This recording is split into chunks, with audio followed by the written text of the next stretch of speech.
Ini ciri utama orang soleh. Orang soleh itu kalau nyebut Allah itu tidak bisa sendiri. Pasti bawaannya itu memuji. Makanya niteni kitab karangan wali be ora itu gampang. Kitab itu kalau dikarang wali itu kalau nyebut Allah itu lupa. Ikhya itu kalau sudah bikin mukaddimah nyebut Allah itu sampai panjang. Itu bawaannya wali itu tidak gaya-gayaan. Memang nggak bisa dia Nah, kitab-kitab madaih juga sama. Ketika nyebut Rasulullah itu nyifatinnya panjang sekali. Nah, doanya yang sedikit. Kalau sekarang enggak orang Allahumma sholli ala Muhammad, sholawatnya sedikit, doanya yang panjang. Jadi itu sebenarnya ya agak gimana gitu.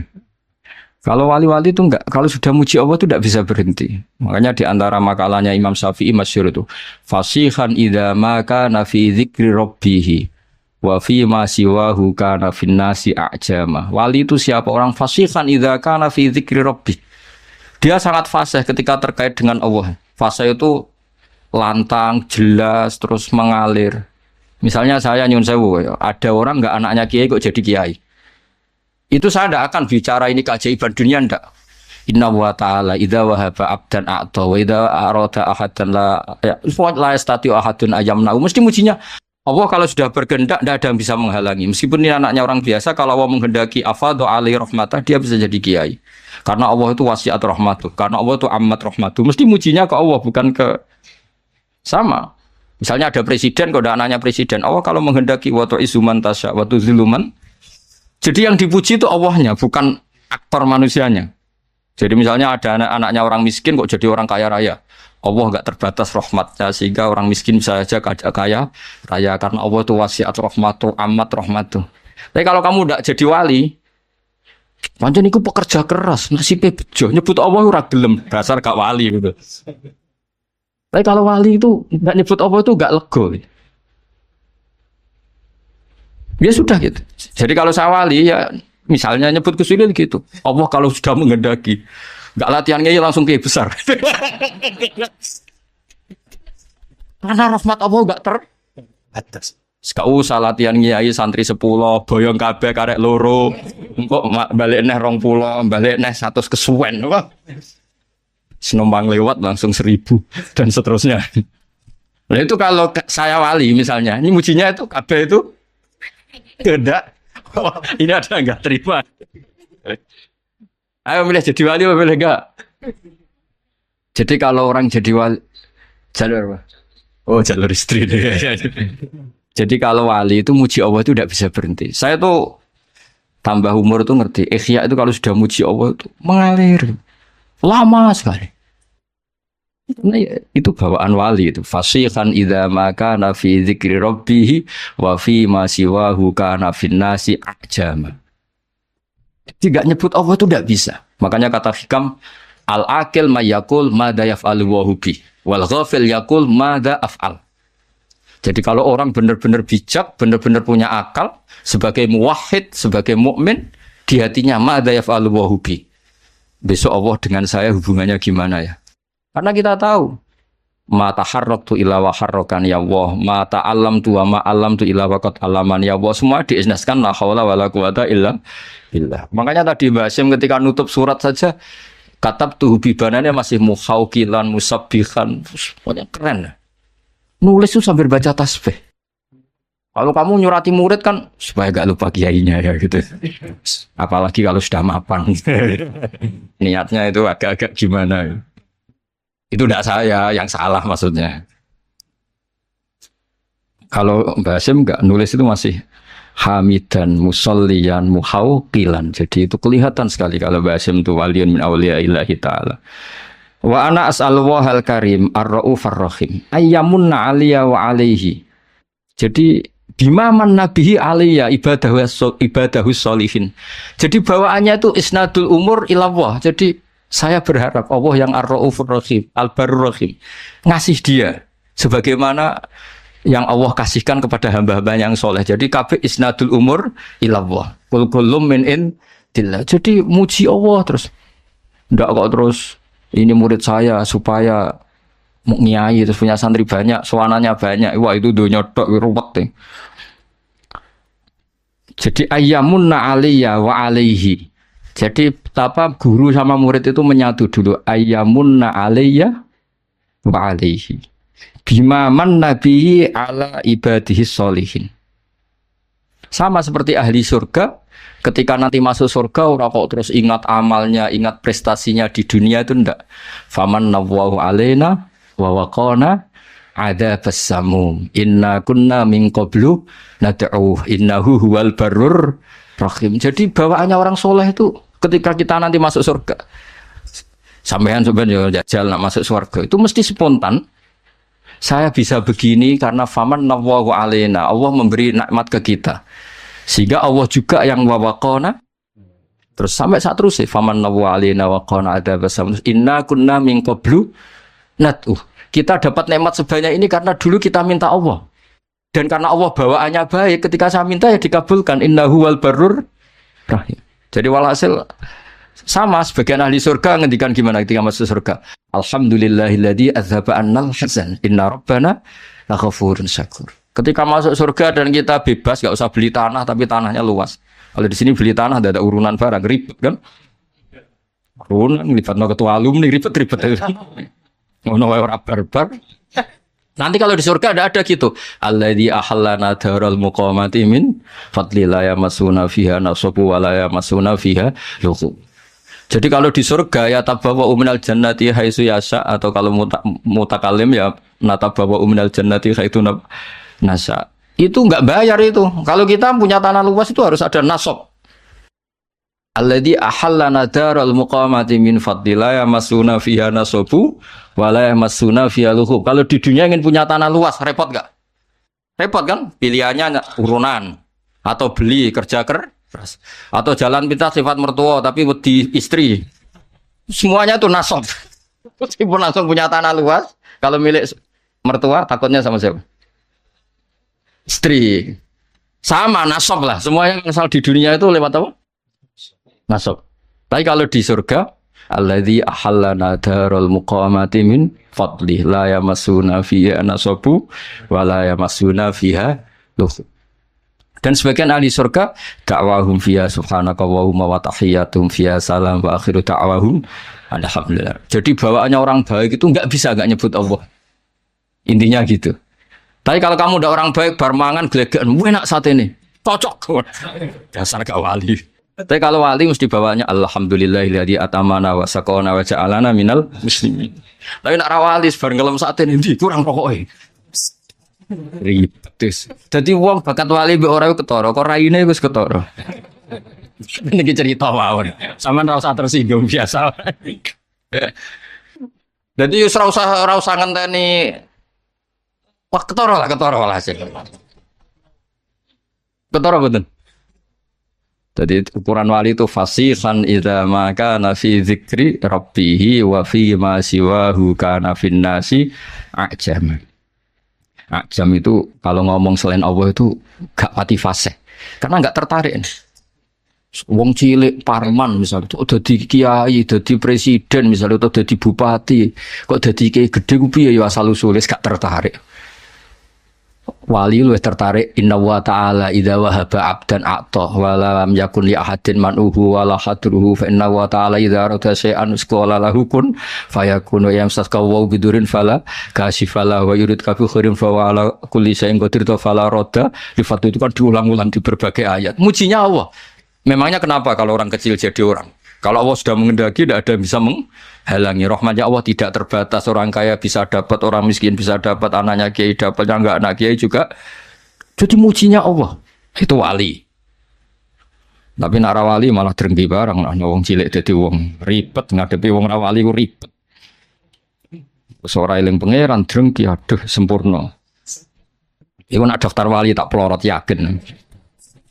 Sora tak lebono, cara pas Pak apa verifikasi terus rata lebokno wali kok hasud wa ayyaj'ala ilmana saterusé terus sekolah waca terus khalison liwajhil karim. Saya sudah muji Allah, semoga Allah juga yang menjadikan semua ilmu kita khalison liwajhil, terus wa ayyan fa'abihil anam, dan semoga manfaati ke banyak orang, wa yaj'alahu barokatan wa rahmatan.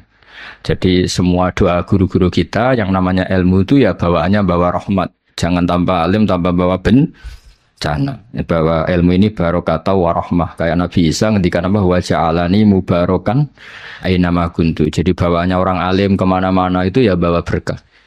Jadi enggak bawa masalah. Wa ayyuhsinali walahu ya kal mabda'i al khitam. Jadi bijahi sayyidina maulana Muhammadin alaihi afdhalus sholati wassalam. Jadi bawaannya wali itu semoga sebagaimana awal beliau ngaji ini baik, anak saya ini ngaji baik. Kalau mabda'nya bagus, saya berharap Allah juga bikin khitamnya bagus. Masyhur itu kalau dalam pepatah itu al bidayah lahian nihayah. Terus karena beliau sangat mencintai Rasulullah SAW, ditutup bijahi sayyidina wa maulana Muhammadin alaihi afdhalus sholati wassalam. Jadi ini cerita-cerita betapa hubungan pondok sini sama Mbah Hashim. Karena Mbah Hashim yang ngaji Mbah Soleh Darat dulu. Mbah Soleh Darat pernah ngaji di sini juga, di antaranya ya tentu banyak gurunya, di antaranya pernah ke sini. Di sini juga dulu udah pernah ngaji di Mekah. Supaya walhasil semua itu zuriatan ba'duha, baik zuriyah gen maupun zuriyah sebab. Tetes para habaib, para hasaniyin maupun husainiyin ini zuriyah nasab. Yang para santri, para umatnya Nabi ini namanya sebab. Makanya Nabi kalau ngendikan diulang 2 kali kullu nasabin wasababin mungqati'un yaumal qiyamah illa nasabi wasababi. Jadi ada orang yang hubungannya dengan Nabi itu gen kayak para habaib, para alun Nabi. Ada yang hubungannya itu sabab. Kalau sabab ini butuh prestasi. Kayak Salman Al-Farisi bisa diakui Nabi sebagai keluarga karena prestasinya punya ide khondak. Setelah punya ide itu Nabi ngendikan Salman minna ahlal bait. Jadi ya sudah seperti itu. Jadi kita harus syukur sama Allah karena kita sebagai umat Rasulullah SAW semuanya punya jalur ke Nabi. Makanya Mbah Mun itu sering cerita Nabi itu berkah bagi semua. Yang cucunya karuan ada gennya. Kata Habib Bidin, Habib Ja'far itu ada gennya. Habib Muh semuanya ada gennya. Yang enggak cucunya keberkahan sisi Nabi. Misalnya Nyun Sewu ada orang biasa, awam, badawiyah, orang desa. Itu kulluhum yatasyarrafuna bin Nabi. Semuanya merasa terhormat dengan Kanjeng Nabi karena Nabi pernah disusui wong imra'atun badawiyah, yaitu namanya Halimah As-Sa'diyah.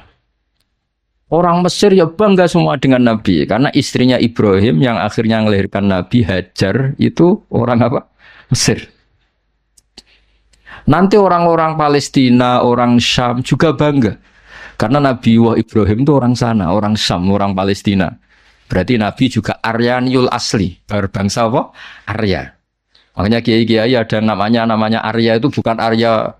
Jadi sampai nak Arya Penangsang jenenge kok Jawa. Ngawur ya.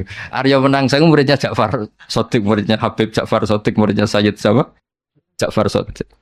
Itu nama Arya itu marganya Nabi Ibrahim. Berhubung dolar roh nyongkone Arya wis pokoke anggane ngono.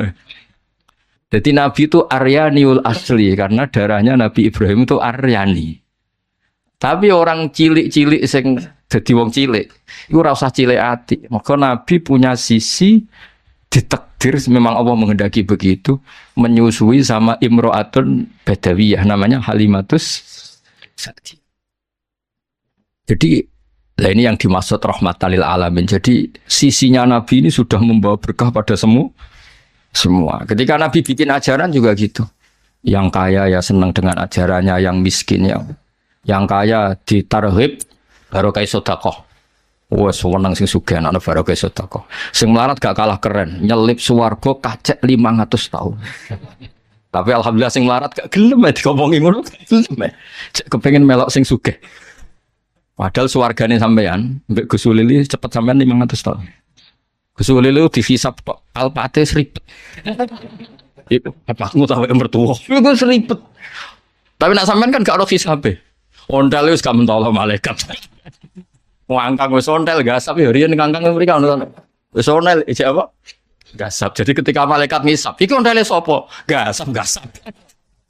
Yang dihisap itu pemiliknya apa yang gasap? pemiliknya. Jadi terus enggak sama tuh enggak sampai tok. Tapi nak sing duwe mobil-mobil wah ribet. Tapi engko ditarhib saiki sing numpak Alphard makili Izzatul Islam. Lah kowe wong melarat piye? Ribet sampean sing melarat aduh ribet. Menangi ae. Menangi saya katanya Gus Solil. Jadi misalnya kok prosedur hisab, tema Izzatul Islam, sing melarat sakake kan. Sing Islam jabat sugih kok ngarep. Saya Gusti mewakili Izzatul Islam. Saya sudah jabat naiknya Alphard umat saya banyak. Oh. Tapi kalau tema sabar dan ngempet, wong melarat langsung maju. Gusti kula mergawe bolak-balik bangkrut. Bojo ngamukan, tangga ora percaya. Masuk sebenarnya. Tema ora jelas, masuk senengah-tengah. Darani sugih kreditan, darani sugih numpak mobil mewah. Ini tengah-tengah. Jalur khusus ya nanti. Lawala nih. Ya jadi ini cerita betapa orang-orang baik niku ora iso ora ngelem pangeran nggih. Terus mulane dawuh Imam Hikam domir iku ya domir. Wong nak wali tenan iku bawaane muni Allah. Meskipun wis berupa domir. Di misalnya kula ngrasa alim misale, kabeh iku minau, wah, ngrasa mulang ya minallah, ngrasa di santri minallah. Iku disebut fa usribat makna domiris syani. Dadi kabeh ku huwa alladzi huwa yut'imuni wa yaskin wa idza maritu fa huwa yashfin. Terus pakai domir fa alamanahu la ilaha illallah. Makanya ada thariqah jenis satoriyah. Iku nak muni ka Allah tapi hu. Sangka huwa dadi domir saan dadi napa? Akhirnya sing ra paham. Ngopore apa iku? Ha. Dadi ku asline iku fa usribat makna domirisani. Jadi saking para ke pangeran Islam muni Allah tapi muni mergo semua tentang Allah niku teng Quran kata-katanya diganti domir. Qul huwallahu ahad. Jadi Allah itu zat yang lahul asmaul husna. Berhubung Allah itu lahul asmaul husna tidak bisa dijelaskan dengan kata-kata. Pokoknya dia adalah dia, hu adalah hu. Nah, makanya qul huwallahu ahad. Fa'lam annahu la ilaha illallah. Asyhadu juga sama ada domir asyhadu Allah ilaha. Itu anna kan dari annahu kan? An di situ dari kata apa? Annahu karena ditakhfif terus domir saatnya dibuang. Tapi kalau maknanya masih sama. Asyhadu nyekseni ingsun an satuhune kelakuan. Annahu la ilaha lah berhubung sing penting domir saan tuh huwa terus disingkat dadi hu. Akhirnya ana mursyid gawe thariqah hu. Akhirnya itu wiridan hu. Lah sing krungu apa iku thariqah sesat hu. Jare sing diarani sesat gak demo pisan. Kowe luwih sesat. Ya iku basaria wali kok. Mangkel barang ora usah. Biasa wae. Jadi nak daftar wali kudu siap wal kadhiminal ghaidha wal afina anin nas. Iku formulirnya kudu diisi. Nak ngelamar kerja kan tamatan SMA, tamatan S1. Nak ngelamar wali terbebas dari COVID-19 misalnya. Kalau ngelamar wali enggak terbebas dari rasa hasud dan dengki. Terbebas dari utang yang ribet. Terbebas dari dosa besar. Kecuali ini cuma akeh dosa besar yang berakumulasi menjadi besar, dosa kecil yang berakumulasi menjadi. Nanti kalau daftar wali formulirnya tadi terbebas dari hasud dan dengki wal kadhiminal ghaidha wal afina 'anil nas. Terus niki kalau cerita sanad-sanadipun Kiai Fauzan termasuk pendiri pondok niki. Jadi wau nggih terus pun kalau terusakan satu hadis lagi habis ini mungkin mahalul qiyam. Haddatsani Bishr bin Hakam, haddatsana Abdul Aziz bin Muhammad, haddatsana Yazid wa huwa Ibnul Hatan Muhammad bin Ibrahim Abi Salaman Abi Hurairah annahu sami'a Rasulullah sallallahu alaihi wasallam yaqul ma adzina wa li shay'in ma adzina li nabiyyin hasanis sauti yataghanna bil Qur'an. Itu oleh nafsiri ya jaharubi. Jadi kesunatannya orang baca Quran itu jahar. Tapi jahar itu tidak harus memekakkan orang lain. Penting itu jahar. Bihaitsu yusmi'u nafsa. Kalau dalam fikih sekiranya diri kamu sendiri dengar. Karena kalau kamu baca diri kamu tidak dengar, malaikat yang biji juga ribet kan. Iku mau copo toh. Betul, kan gak jelas sih opo sih diwaca. Jadi harus apa ya jaharubi sehingga huruf-hurufnya itu bisa manfaat ke orang lain. Wala tajhar bi sholatika wala tukhafit biha itu di semua tafsir diterangkan faya khudha minkal Qur'an. Sebagai riwayat disebut ya khuduna minkal Qur'ana. Ya Muhammad, ketika kamu baca Quran jahar, setidaknya orang lain bisa mengambil Quran dari kamu. Makanya ngendikan Abdullah bin Mas'ud, akhadtu sab'ina suratan min fi Rasulillah. Karena Nabi bacanya jahar, sehingga orang lain bisa mengambil. Jadi misalnya ada orang yang fasih baca Quran jahar, setidaknya fasih itu menjadi standar publik karena yang mereka dengar adalah Quran yang fasih. Tapi kalau yang fasih sendiri maca dermemel, oh Quran itu jimat tuh. Tidak nak maca kan ribet. Nah, Imam Muslim itu termasuk meyakini maknanya ya tahunna sementing ya jarubi. Jadi tadi maknanya ya tahunna itu ada yang nafsiri istighna, ada yang nafsiri apa? Tahun nih agak-agak aronum. Ya, ngoten monggo. Di sini diceritakan percontohan hidup berdampingan ya dengan agama lain. Sami itu ba'dal ulama yaqul. Ada seorang ulama bercerita. Istado fa majusyun Ibrahim al-Khalil. Ada orang majusi karena kelaparan. Dulu itu kan padang Sahara, dulu tidak ada warung, tidak ada hotel, tidak ada restoran. Jadi kalau orang kelaparan mau tidak mau itu harus bertamu ke orang lain supaya dikasih makan. Terus faqala kata Nabi Ibrahim bisyarti antus lima. Dengan syarat Anda harus Islam. Kemudian orang Majusi ini putus asa karena dia tidak mau Islam terus pulang. Terus Allah Ta'ala memberi wahyu ke Nabi Ibrahim fa'auhawahu ilaihi mundu khamsina sanatan nut'imuhu ala kufri. Kata Allah, orang itu sudah menjadi Majusi 50 tahun dan selama ini tak kasih makan. Kamu dimintai makan sehari saja kok minta dengan syarat apa? Islam. Akhirnya Nabi Ibrahim mengejar orang Majusi itu dan kemudian dikasih makan.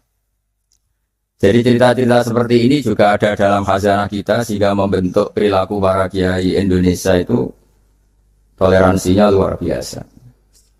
Juga zaman kita kecil sampai sekarang sering banyak kiai cerita dan itu memang nyata betapa Nabi itu juga memaafkan kesalahan seorang daksur ya dalam yang cerita yang terkenal itu. Ketika Nabi sendiri ada orang bawa pedang terus tanya, ya Muhammad, sekarang siapa yang bisa menghalangi engkau dari saya? Orang ini bawa pedang. Karena Nabi seorang Nabi yang sangat dekat Allah, Nabi matur Allah. Gitu. Kemudian orang itu gemetar, pedangnya jatuh. Terus dipegang Nabi, sekarang kamu yang bisa menghalangi siapa? Dia bilang la ahada, tak seorang pun. Singkat cerita, kemudian Nabi memaafkan orang itu. Jadi cerita-cerita itulah yang menjadikan kita bisa hidup berbangsa dan bernegara. Jadi memaafkan itu kata kunci dalam bersosialisasi baik dengan keluarga, dengan tetangga, dengan semua warga Indonesia. Kedua, saya baca kitab Asy-Syifa. Asy-Syifa ini kitab tentang kelebihan-kelebihan Rasulullah SAW. Di antara pokok dari sifat dasar Nabi itu adalah pemaaf. Suatu saat Nabi ngalamin luka dan luka itu disebabkan oleh musuh-musuhnya. Kemudian ada di antara yang memberi saran ke Nabi lauda'au ta'alaihim.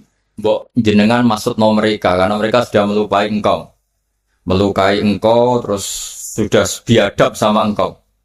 Tapi Nabi menjawab, ini di halaman 73 dalam kitab Hukukul Mustafa karangannya Qodiyat, judulnya itu Asy-Syifa.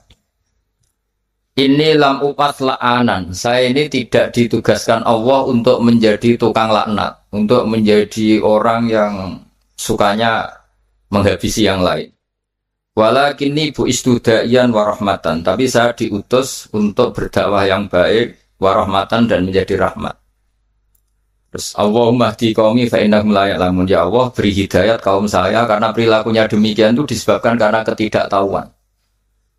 Jadi ini pelajaran bagi kita bahwa perilaku sosial yang kurang baik dari tetangga itu jangan-jangan kita tidak cukup memberi mereka edukasi atau pengetahuan atau sosial. Jadi saya tidak akan banyak matur di sini karena memang waktu saya juga tidak banyak. Tapi saya mau matur dulu itu saya cerita ke ibu-ibu ini yang dulu itu ulama itu hubungannya hanya dengan Allah, tidak pakai ilmu sosial. Ini penting. Ilmu sosial itu bisa jengkelkan. Misalnya kalau saya baik sama tetangga, tetangga saya tidak baik itu bisa jengkel. Atau baik sama istri ternyata malah lama bisa jengkel. Baik sama tamu ternyata malah tamunya kurang sopan atau mengganggu itu bisa jengkel. Sehingga dulu Nabi itu kalau menyuruh kebaikan itu mangkana yu'minu billahi wal yaumil akhir falyukrim dhaifahu falyukrim jaruhu. Jadi kebaikan kepada orang lain itu atas namakan Allah. Sehingga kalau kita jengkel itu mudah memaafkan. Saya punya banyak cerita di Ihya juga di beberapa kitab. Itu ada seorang ulama dipanggil tetangganya. Pak Yai silahkan datang ke rumah saya. Si Kiai tadi datang. Setelah datang ke rumah pemuda itu, pemuda tadi dengan biadabnya bilang, Pak Yai saya tidak butuh kamu, silahkan pulang. Pulang. Dan Kiainya tersenyum. Setelah itu setelah sampai rumah dipanggil lagi. Pak Yai datang lagi ke rumah saya. Kiainya datang sampai 3 kali. Dan kiainya sama sekali tidak menunjukkan wajah kecewa. Senangnya bukan main. Terus pemuda tadi tanya, kenapa engkau tidak benci? Kenapa engkau tidak tersinggung? Kiainya tertawa-tawa. Nah, saya datang ke kamu itu bukan karena apa-apa. Memang Allah menyuruh saya ini memuliakan tangga. Sehingga ketika tetangga memanggil, ya saya datang. Itu perintahnya Allah. Jadi saya tidak ada urusannya dengan kamu. Nah itu pentingnya pertaruhan apa-apa itu atas nama Allah itu tidak mudah kecewa. Tapi kalau atas nama manusia itu kalau dia jengkelin kita akan balas jengkelin. Tapi kalau atas nama Allah itu legowo. Ini yang dibutuhkan dalam berbangsa dan bernegara. Misalnya hubungan kita dengan negara. Kalau memberi itu ibadah dan keren, heroik. Tapi kalau mendapat itu kalau kita tidak berhak itu ada hisabnya. Misalnya kita digaji karena pekerjaan tertentu, tapi bawaannya di kantor baca koran, guyon, terus main WA terus misalnya. Itu antara gaji dan pekerjaan itu malah masalah. Tapi kalau kita memberi, itu pasti dapat pahala. Bayangkan kalau negara ini hubungan masyarakat dengan negara itu memberi, kayak kita zaman belum merdeka. Tentara-tentara itu dibantu orang-orang kampung, dulu itu hanya dengan ketela, dengan makanan-makanan kampung, tapi hubungannya itu memberi. Barokahnya itu bisa merdeka. Tapi kalau hubungannya mendapat, itu orang itu nggak akan puas. Begitu juga kiai dengan masyarakat, masyarakat dengan kiai itu kalau hubungannya memberi itu, insya Allah akan semuanya baik-baik saja. Tapi kalau hubungannya ingin mendapat ini masalah. Jadi sebetulnya menata bangsa ini juga menata peradaban manapun itu dimulai dari mental memberi. Yunfikun itu memberi. Memaafkan juga sama. Kalau kita nurutin jengkel itu gampang jengkel, tapi mulailah dari mental memberi maaf. Makanya Rasulullah itu ketika ada sahabat marah sama pembantunya, kata Nabi, marahnya Allah itu lebih dahsyat ketimbang marah kamu pada pembantu. Terus sahabat tadi tanya, lalu supaya Allah tidak marah ke saya gimana? Terus Nabi jawab, Allah atas untuk kamu sendiri jangan mudah marah. Jadi semua kekacauan sosial itu kan karena kita sadar punya hak, kemudian kalau terganggu kita marah. Gara-gara marah melahirkan pemecatan, melahirkan macam-macam, akhirnya melahirkan dendam macam-macam. Jadi dalam bulan Syawal ini kita harus berlatih memaafkan. Ya, jadi minal aidin wal faizin. Saya beri beberapa contoh. Jadi tadi sudah contoh daksur, terus Nabi menjawab, saya tidak diutus Allah untuk sebagai pelaknat, tapi walakin bu'istu da'iyya wa rahmah. Terus ada lagi cerita tentang orang Badui. Orang Badui itu orang primitif yang kurang berperadaban. Itu datang ke Nabi kemudian memaki-maki Nabi, Muhammad, engkau jadi pemimpin harus yang adil. Gak boleh tidak adil. Terus Nabi itu dengan senyum bilang, fama ya'dilu idzalam adil. Lalu yang adil siapa kalau saya sendiri tidak adil? Padahal Nabi ketika dilihat tidak adil itu punya ilmu yang luar biasa. Tak beri gambaran begini. Mungkin orang Indonesia tidak siap, tapi harus siap dilatih supaya siap. Apalagi ibu-ibu kayaknya agak siap. Nabi itu kalau ada orang sering memberi itu malah setelah Nabi kuat, zaman dulu kuat itu artinya memenangkan apa ya, istilahnya pergulatan antara hak dan batilnya. Nabi setelah ngalami Fatu Mekah itu ya mapan. Itu yang biasa berderma, biasa ngasih itu nggak dikasih.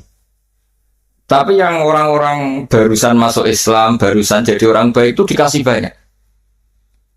Nah, tentu ini dipandang banyak orang itu tidak fair. Tidak fair itu, oh yang dulu berjuang mati-matian nggak dikasih, yang tidak berjuang kok apa? Dikasih.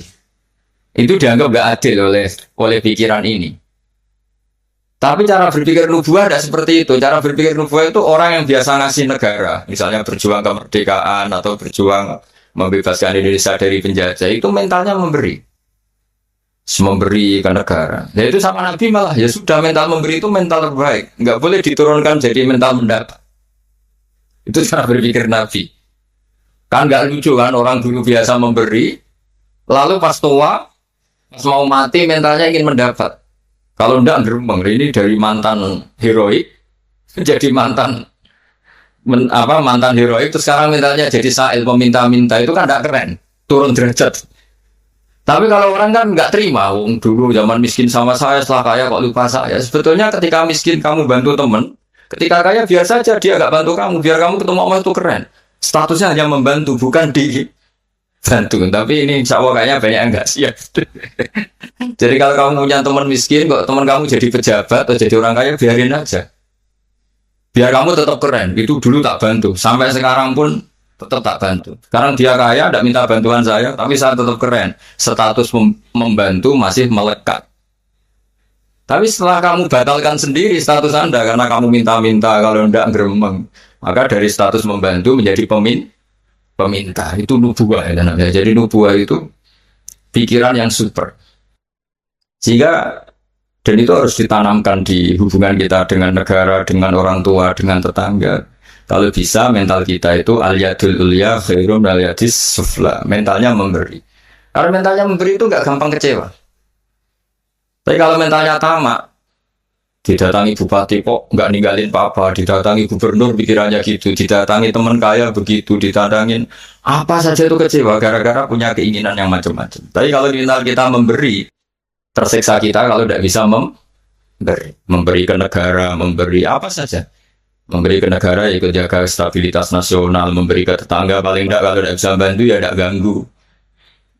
Ya sudah seperti itu. Jadi memaafkan itu juga dimulai dari ilmu. Misalnya kita memaafkan teman padahal kita jengkel sekali. Dan memaafkan itu ada pahalanya di sisi Allah. Susahnya apa? Kadang kita berpikir wah kalau tak maafin dia nanti kumau luhur, nanti sombong. Hubungan hidup kita ini dengan Allah, bukan dengan makhluk. Sama lagi hubungan hidup kita ini dengan Allah, bukan dengan makhluk. Ya kayak tadi. Nah, saya datang ke kamu karena perintah Allah. Tidak ada hubungannya dengan kamu. Kamu jengkelin kayak apa, saya tetap akan datang. Nah, sama kita baik sama anak juga perintah Allah, baik sama istri perintah Allah, baik sama tetangga perintah Allah. Sehingga nggak perlu dia dinegosiasi atau dipakai berbanding lurus dengan perilaku manusia. Kalau pakai itu Anda gampang kecewa. Kalau istri sedang ngambek, kamu ikut ngambek. Kalau tetangga sedang tidak baik, kita ikut tidak baik. Bisa kacau bangsa ini. Makanya di antaranya sifat dasar orang baik itu orang yang yad'una bil hasanati sayyi'ah, orang yang selalu menanggapi keburukan itu dengan kebaikan. Ini cerita-cerita tentang kebaikan orang-orang dulu. Ketika akhirnya Rasulullah SAW memenangkan kota Mekah dan kota Mekah dikuasai, itu orang-orang yang dulu merangi Nabi, ingin bunuh Nabi, semuanya tuh takutnya minta ampun karena takut dibalas.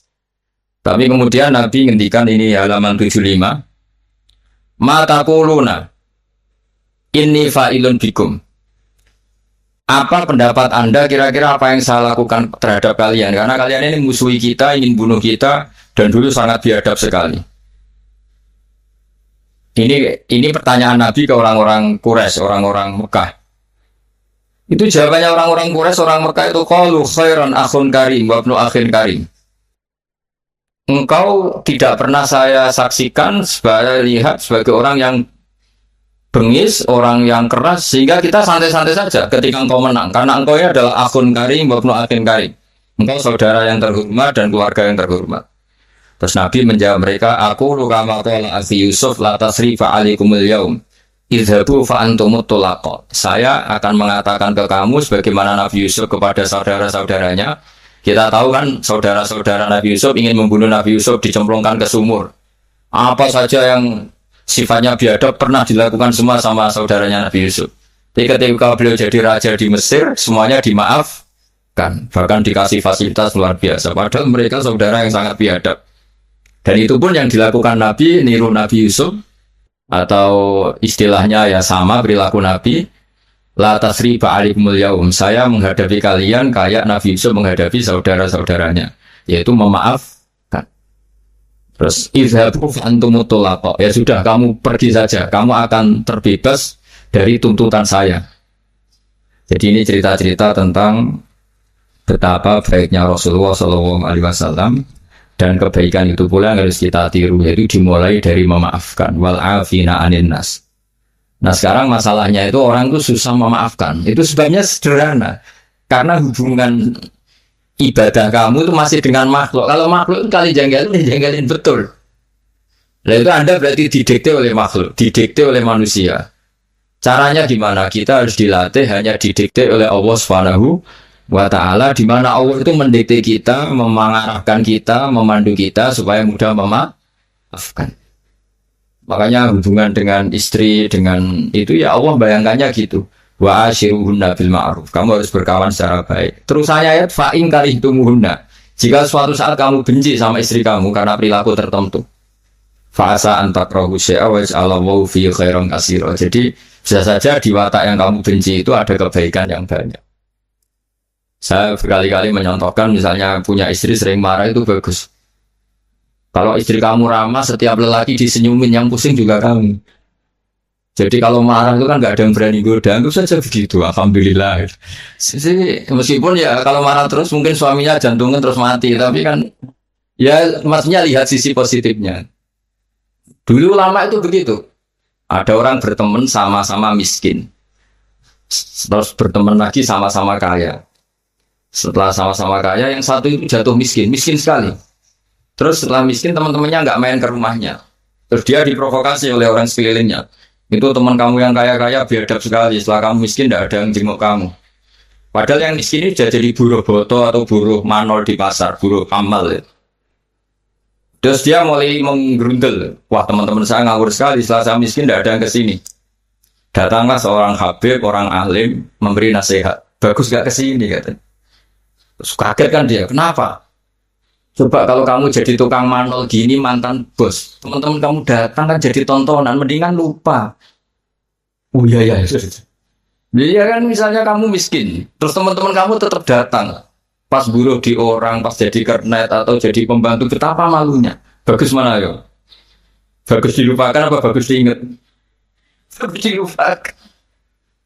Jadi orang itu harus melihat sisi bahwa di balik kodok qadar Allah ini ada hikmah yang kita tidak tahu. Ya sama misalnya ada perempuan cantik dulu semua lelaki melihat. Barang saya itu kukulan bagus dilihat apa bagus enggak coba? Bagus enggak kan? Yang orang kaya dulu naik muka mobil saja enggak mau. Bawa handuk saja enggak mau. Bawa tas saja enggak mau. Saat jadi miskin jadi tukang manol di pasar, tukang angkut barang. Terus teman-temannya tetap datang. Mendingan datang apa enggak?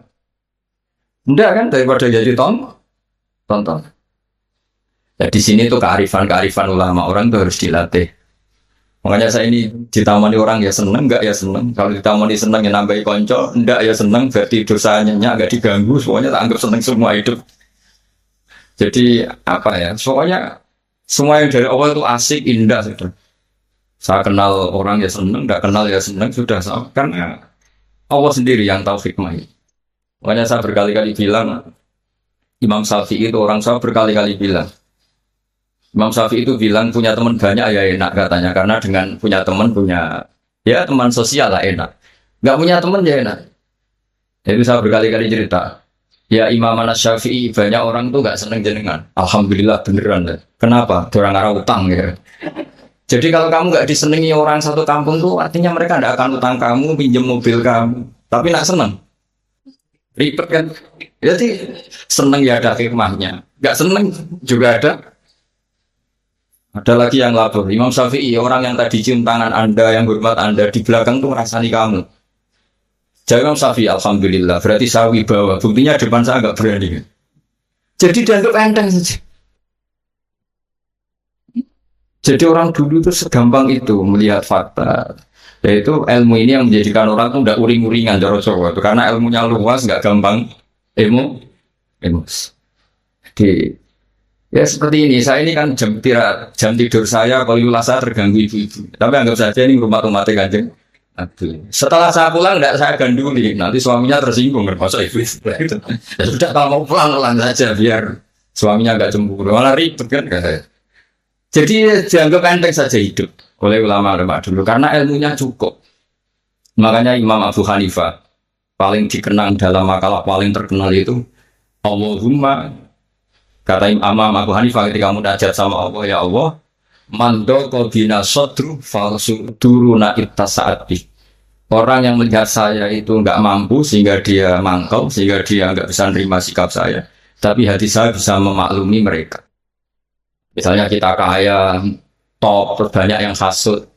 Ya kita harus maklumi, di mana-mana orang dihasut itu ya keren. Kalau kamu miskin yang mau ngasut itu siapa? Kalau kamu cantik dihasuti orang harus bangga. Kalau kamu jelek kumpulan yang mau ngasuti itu siapa? Harus dimaklumi. Harus dimaklumi. Ya biasa aja. Ya kan? Misalnya suami jenengan kok sering melihat orang dari itu dimaklumi. Memang suaminya normal. Karena suami sampai untuk seneng wong wireng, pukulan, keriting, welek. Ini berjogri waras suara kan mestinya. Ya tapi sampai nggak siap kan dengan ilmu seperti itu. Jadi ya sudah biasa. Jadi memaafkan itu saya dimulai dari ilmu. Ilmu bahwa hidup kita ini hubungannya hanya dengan Allah Subhanahu wa Ta'ala. Dan Allah pula yang menyuruh kita mudah memaafkan. Tapi kalau Anda memaafkan berdasar hitung-hitungan sosial itu pasti sering tidak maafkan karena mangkal. Mangkal itu ya mangkal jongkol kan, kita pernah dihujat, pernah dibully, pernah disakitin. Jadi kalau kamu ingat itu Allah Ta'ala menyuruh kita kebaikan dan Allah akan berjanji akan membalas orang-orang yang pemaaf. Insya Allah kamu akan menjadi ringan. Terus yang terakhir, dawuh Imam Ahmad bin Hanbal, beliau pernah dipenjara, beliau pernah dicambuk karena kebenaran, demi kebenaran. Tapi orang-orang ini semuanya dimaafkan. Ketika ditanya, kenapa engkau maafkan ya Ahmad? Nanti di akhirat itu ada pengumuman. Siapa yang pernah memaafkan temannya muslim, temannya atau tetangganya, silahkan berdiri di atas mimbar ini. Kata Imam Ahmad di riwayat itu, fala yaqumu illal afun. Kemudian yang bisa berdiri hanya orang yang pernah punya reputasi memaafkan. Maka maafkan ini pahalanya besar sekali. Jadi Syawal ini dimulai dari mudah memaafkan. Itu wal kaziminal ghaidha wal afina animas. Matur nuwun semuanya dan saya tidak bisa matur banyak karena saya juga sibuk karena yang ngajar sama belajar saya itu supaya yang ganggu juga desanya tidak banyak-banyak. Jadi ya sama-sama enak gitu loh. Kalau suami jenengan nunggu juga nunggunya nggak lama-lama. Jadi entah masih ditunggu tanda ya nggak tahu saya tapi kan khusnudan lah masih banyak yang nunggu itu masih keluarga maksudnya banyak. Jadi saya mohon latihlah hidup secara ikhlas. Ikhlas itu apa-apa demi Allah Subhanahu wa Ta'ala. Makanya itu bedanya Islam dengan yang lain. Maksudnya orang-orang ateis atau orang-orang yang tidak beragama itu hukum sosial kan segala-galanya. Bedanya yang beragama sama yang tidak beragama. Tapi kalau orang beragama itu pikirannya Allah. Jadi tentang berbaik sama tetangga saja karena mangkana yu'minu billah wal yaumil akhir. Sehingga buat tetangga itu tidak balas baik, kita inginnya juga tetap baik karena berdasar perintahnya Allah. Mbok anak sampean boeling tetap ingin baik karena itu perintah Allah. Tapi kalau sampean berdasar manusia, lapo tak sangoni nakal, lapo tak apiki wong apik mbek aku. Nanti kacau, bangsa ini bisa kacau karena semuanya didikte sama makhluk. Makanya Islam itu mengajarkan apa? Kebaikan sosial pun karena berdasar perintahnya Allah Subhanahu wa Ta'ala. Ya, saya kira demikian. Wassalamualaikum warahmatullahi wabarakatuh.